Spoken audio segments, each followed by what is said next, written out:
আসসালামু আলাইকুম, আশা করি ভালো আছেন।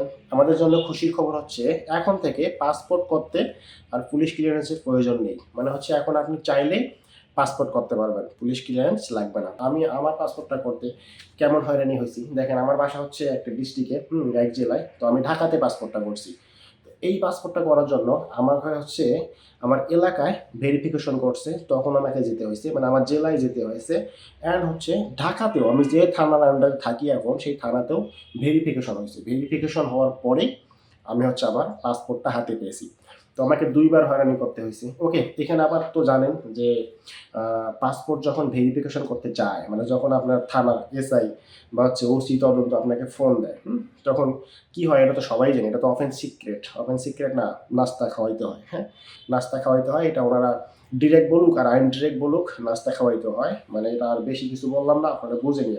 তো আমাকে আমার ডিস্ট্রিক্টেও নাস্তা খাওয়াইতে হয়েছে, কারণ হচ্ছে এখানেও খাওয়াইতে হয়েছে। ওকে, এটা এটা তো সবাই জানে। মানে হচ্ছে মেনলি হচ্ছে হয়রানিটা। মানে আমি তো এক বাংলাদেশের নাগরিক, যেমন আমাদের প্রধান উপদেষ্টা বললেন যে হচ্ছে এটা হচ্ছে নাগরিকের পরিচয়পত্র। হ্যাঁ, এটা হচ্ছে নাগরিকের পরিচয়পত্র।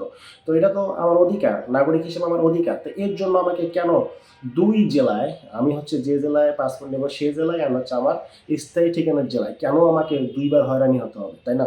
তো যাই হোক, এটা খুবই ভালো একটা কাজ করছে। এখন থেকে পাসপোর্ট করতে হলে আপনাকে আর ভেরিফিকেশন লাগবে না, মানে পুলিশ ভেরিফিকেশন লাগবে না। এখন পাসপোর্ট করবেন, ফি জমা দিবেন, এখন হচ্ছে আপনার পাসপোর্টটা আপনি বুঝে নেবেন। তো যাই হোক, আমি এর আগেও বলছিলাম পাসপোর্ট করতে কী কী লাগে।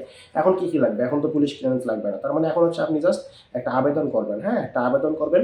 আবেদন করার পর আপনার এনআইডি কার্ড, যদি বিয়ে করে থাকেন তাহলে হচ্ছে কাবিননামার কপি, কারেন্ট বিলের কপি, এইগুলো নিয়ে আপনি যেখানে আবেদন করছেন সেইখানে যাবেন, মানে সেই পাসপোর্ট অফিসে যাবেন, গিয়ে জমা দিবেন। জমা দেওয়ার পর ফিঙ্গার দেবেন। ফিঙ্গার দেওয়ার ৩ দিনের মধ্যে আপনি পাসপোর্ট পেতে পারেন, অথবা ৭ দিনেও পেতে পারেন। এটা হচ্ছে ৩টা সিস্টেম। একটা হচ্ছে রেগুলার, একটা হচ্ছে এক্সপ্রেস, একটা হচ্ছে সুপার এক্সপ্রেস। আপনি যেমনভাবে নিতে চান। রেগুলারটা ফি হচ্ছে খুবই কম, মাত্র ৪,০০০। আর যেটা এক্সপ্রেস সেটা হচ্ছে ৮,০৫০। আর যেটা সুপার এক্সপ্রেস সেটা হচ্ছে ১০,০০০। ওটা ৩ দিনে পাবেন, এক্সপ্রেসটা ৭ দিন, আর রেগুলারটা ১৫ দিনে। ওকে, তো যাই হোক, আমরা খুবই খুশি যে আমাদের এখন পাসপোর্ট করতে হলে পুলিশ ভেরিফিকেশন লাগবে না। আমরা পাসপোর্ট করব, আবেদন করব, এরপর হচ্ছে পাসপোর্টটা হাতে পাবো। ওকে, তো আজকে এ পর্যন্ত। ভালো থাকবেন। Thank you so much. আসসালামু আলাইকুম।